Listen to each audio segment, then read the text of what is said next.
Alrighty, folks. Welcome. Hello. So I did a testing session for SimRacingApps not too long ago, and somebody wrote down in the comments that they'd like a little more information about it. So I decided that it's time to get this tutorial going down. So just put a little more information out there. That way, you guys can get to actually use SimRacingApps, get to see what it's like, and yeah, just kind of go from there. What time does this race start? We'll see if we can actually get into a practice. No, it's going to be too short. Same thing with that one. Let's see here. We will go, I know how we'll do it. We'll go to this. So we're just getting this set up so we can actually do a test, just so you guys can see, how to lay everything out, how it all sets up. It's the carburetor cup. Race now. We'll go into a practice session. Alright, so start off what you do, SimRacingApps.com. That's what the screen looks like. And then you go down to the downloads page. Before we finish, don't forget, hit that subscribe button, ring that bell. That way you know whenever I have new videos come out and all that jazz. Also, don't forget to check out the Twitch channel. Scorpio Sting 1186 is the name there. Same thing here on YouTube. And I'll leave links in the description how to get to where you need to go here. So, simracingapps.com. No spaces, obviously, because your web address. You go to downloads. Pops open another page. Just go down here. Now, I downloaded all of the all these downloads here, but the only one you really need is this guy right here. Okay, so you need the .exe. Boom. That's an executable file. So you click that guy. Downloads. If your computer's set up the same way as mine is, then it'll pop up and ask you if it's okay to download and run. So then after you go to run, then what you do is, here we go. All right. We need to get to our iRacing folder.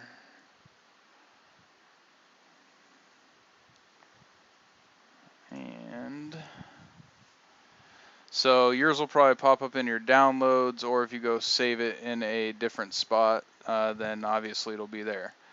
So I saved a folder in my iRacing stuff because it's related to iRacing. So when you get here, see, these are all the different things that you get. You want to open up the executable, so the .exe. Go ahead and open that up. You do need JavaScript. So if it prompts you to download JavaScript, then obviously download JavaScript. And then also download. There might be another program it tells you to download, but it's not a big deal. It all works. It's all fine. I did it. I ran security or virus scans on everything, and everything works just fine. So after the command prompt runs, it's going to automatically pop you up with a window right here. Now, this is where everything goes down. So let me go ahead and pop iRacing back open so I can show you how it works. So we're going to jump in this practice session.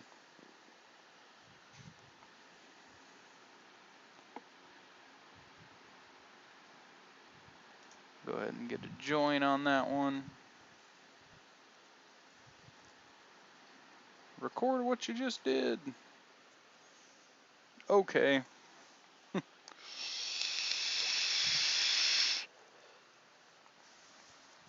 So, the cool thing about SimRacingApps is if you set it up right, none of the apps, I mean, they're not going to pop up unless you're actually in a race, or unless you want them to pop up during the replay or when you're in the garage, something like that. It's pretty basic. It's actually really basic, but there is one thing that I do want to show you guys for the the pit countdown, because that's one thing that I use. It counts down to your pit box, so whenever you enter the pits, it'll tell you start looking for your sign. 5, 4, 3, 2, 1, stop on the sign. And then that's when, you know, your pit box is right there. So at 1, you need to be looking, you know, and you just yank that wheel over, you pull right into your pits, slam on your brakes, it tells you stop on the sign, and you're good to go. So that's really super handy with that pit, the pit countdown. It also has a speedometer for the pits, and I'll show you guys a couple of the different things there. So, all right, we got our race open. I'm gonna go ahead and pull back up this window where you get to select what you want. So it's got all kinds of everything. It's got stuff for crew chiefs. It's got everything you could definitely want. So if you have a crew chief, if you have somebody that runs your car during your races, you know, you can do that. There's a pre-made streaming overlay. So if you like all the different things that are on this streaming overlay, so that's all you do. You just click on something, and it'll pop your window up. It gives you what you need or what you want. So it gives you a dash, lets you know you're in practice, tells you how much time's left. It gives you the different people, gives you a track, so all kinds of different stuff. So with this, you can find out where it is. So you just select like your you know, scrolling, and then you can see where the close button is. And actually, let's go ahead and turn down these other drivers here. That way that doesn't happen again. So whenever you find something that you want to use, you just click on the widget, okay? So, like for instance, I use the car image. Now, these aren't going to be checked. So all these are going to be checked when you initially start with something new. So there's my car image. That's where I have it placed on my screen. Another cool part is it saves where you place it on your screen. So if you'll see, it actually shows my car design, the same design that I have on my car up here. So that way folks know what kind of car you're driving. So if you want it to show up whenever you're not connected to iRacing, then you leave that box checked. I don't want it to show up, so I uncheck that box. I also don't want it in the garage. And in the replay, it's not entirely necessary, so I also take that away. But for testing purposes, I'll show you since we're in replay right now. So obviously you can see it has a frame around it, and that's kind of a pain. That's not what you want. So after you get it placed where you want it, you just hit transparent. Boom. Then the box goes away. Very simple. So, and you go down to the next thing that you want. I use, where's my pit countdown at? So there's a bunch of different apps that you can use. Here's, it says pit road. So I always just look for the big yellow box. So, same thing with this one. So I keep mine at the top. The cool thing about this one is it only pops in whenever you go into the pits. So the box isn't going to have this information in it until you're actually in a race. So you just size your box, set it where you want it, and then boom, hit your transparent, it'll pop up. It comes on in the race. I'll go ahead and start the race and I'll show you just so you can see. Another one that I use is, oh, this one's kind of cool, the replay controls. It doesn't have a next or a previous incident, so I don't use it. But another one that I really enjoy is the standings, right? So I have the standings up because it shows all this great information, right? It tells you different ratings, the license class. It gives you the strength of field. This is all information that you would only be able to find out after, you know, post-race. So this one, you can see I use the standings of the top 35 drivers. They even go up to top 60, 43, 20, 10, all that jazz. So you just pick whichever one works for you. And hang on, we're going to go ahead and take it off the transparent. So it'll start out like this. It shows you exactly how big the 35 player box is. You can make it bigger, you can make it smaller. You just put everything to your liking, and then you just go over and you hit your transparent. Boom. And then if you're like me and you don't really want it in the replay or in the unless you're actually in the race, then you just cut it. So there's that. It's very simple. You know, there's all kinds of stuff, different gauges, times, tires, everything. So these are cool. They give you the inside, middle, and well, this is the right front. So this would be outside, middle, inside, and then it gives you the temperature and also the wear on the tires. So that's pretty cool. Different stuff, and then it's got the documentation. So one of the big things that you need to know is how to change the beeping for the pit, for the pit counter, because whenever you first turn on that pit counter, you're going to hear a shifter light come on, or it's going to be a beeper, and it beeps at like 7,000 RPMs. It is the most annoying thing ever. So what you want to do is you want to scroll all the way to the bottom here, and you want to click on your settings, okay? So open that guy up, and then make your window big. And then you just kind of got to read through these. So you scroll down a little bit. You'll see there's different settings, so you can change what device you're using, different things like that. You get your master volume here. Then if you scroll down, so this is where you, if you choose to use a shift light, it'll tell you, you can tell it what RPM for it to turn on at. Then also here's other shift light information. So you get different colors, different gears, all that jazz. And then, alright, so this is the pit countdown.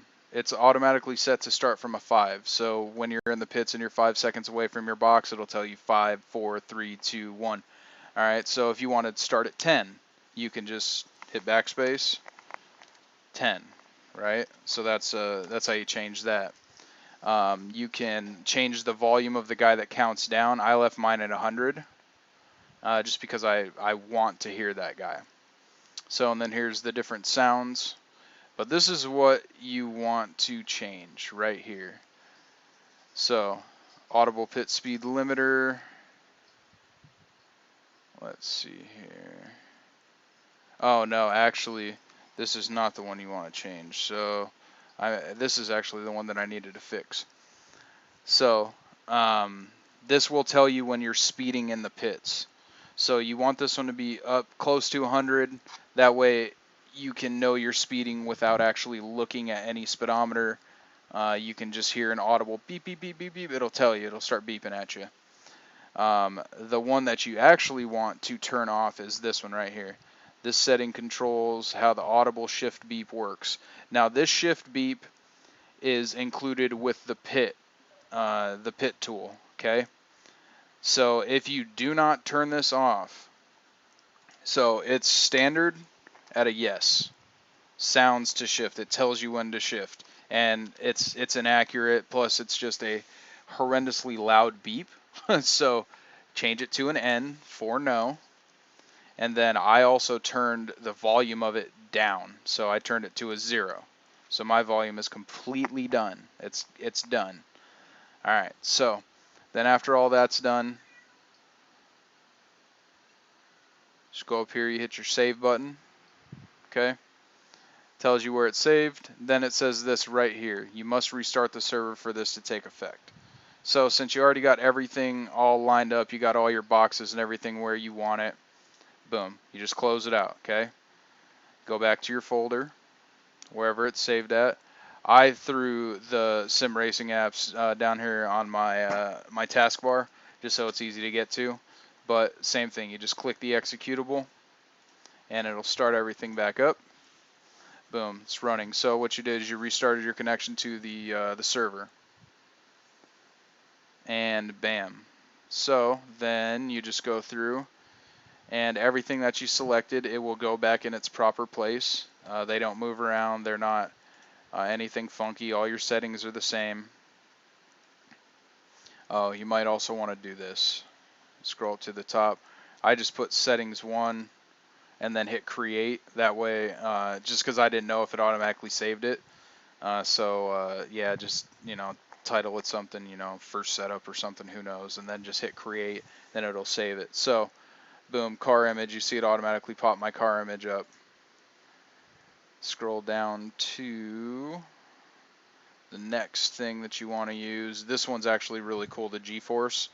This little red dot, I don't know if you guys are familiar with these, but it shows you how much G-forces are on your car in a turn, stopping, accelerating, all that stuff. Boom, turn on your pit road speed, countdown to pit stall. Super useful. And then go down to the next thing that you use. Here's the different shift lights. Here's some other shift lights. There's a standings one, current position of the driver near the reference car. You are the reference car unless you go in your settings and change where the reference car is. Boom, top 35. And that guy should be there. Let's just double check. Alright, it's there. So there's those different things that I use. There's plenty of other things. I actually want a track temp gauge. I didn't see one in there, so unfortunately there isn't one. But there's probably some setting in iRacing that you can use to pop that up. Go full screen. I know you see everything disappeared. You just got to give it a second, right? So you just hit practice. You jump in your car. Boom. So this is what the pit road box looks like. So here, I'll speed so you can hear it beep at you. See? So it tells you get close to your speed. It'll tell you, it turns yellow. So we got a black flag, obviously. So then, here, hang on, I gotta change this. This thing kills me. Alright, there we go. And then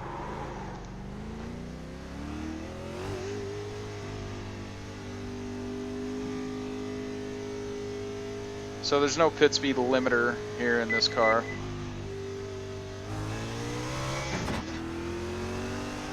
So watch, we'll pop out of the pits here.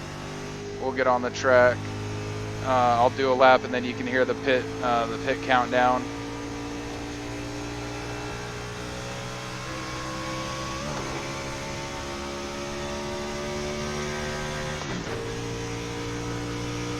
So these cars are fun at Charlotte. They got a lot of oomph to them.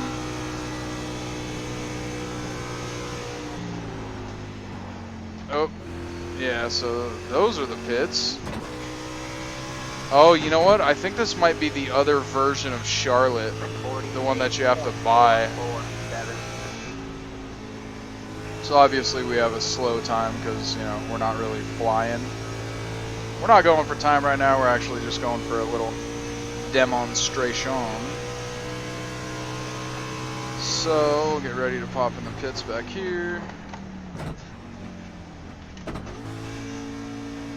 So when you're approaching the pits and it can tell you're approaching the pits, it'll pop up your pit road countdowner. Whoop, it's a little further. There we go. So it'll pop up. It'll know you're going in the pits. Alright. Start looking for your sign. There's the countdown. 5, 4, 3, 2, 1. Stop on the sign. So it's just like that. Boom, it works. If you go too far, if you pass your sign, it'll say, you're too far, back up, back up, back up. If you're too far left, right, back, forward, everything, it'll be like, back up, do this, do this, do this. And then it'll get it done for you. So that's just a quick, how-to setup and actually make it so SimRacingApps is functional for you. And then, you have it. So yeah, mess around with it, find some cool stuff, and please subscribe, throw some comments down, tell your friends, how to come to this video to check out exactly how to get everything started. And don't forget to change that shift sound from the pit road, because that thing will annoy the pants off of you if you're anything like me and you don't want to hear just a loud beep, and it'll drive you mad and drive you bonkers. One last thing, you do have to keep open this right here in order to keep SimRacingApps open. Oh, actually, there is one other thing I forgot to mention. You don't have to use this, right? You can actually go, you can go online and you can type in um, your web address right here. So, I gotta get out of the way. So you take your web address and you can access this menu online, and then if you make any changes you don't have to restart the server, which I mean might be handy. It's not really a pain to restart the server, it's actually pretty simple. I showed you how to do it. But if you don't feel like restarting it, yours is going to be different than mine, so you just type in the IP address 192.168.030. Okay, boom, go there. Gives you the same exact menu. It just leaves it a running server that you don't have to restart. So it's nothing really major, just a little thing if you don't want to go through the process of getting everything up and then restarting it, so your settings, whatever you changed in your settings, take place. Either how, there it is. That's all of it. Like I said, check out the Twitch channel. Check out the other content here on YouTube. Check out some of my victories, some of my blunders, some of the ones where I'm calling dudes out for driving like rookies and running their mouth about it. And let me know if you have any other questions, things like that, and I'll make sure I get them taken care of. Scorpio Sting 1186, and I'm out. See ya.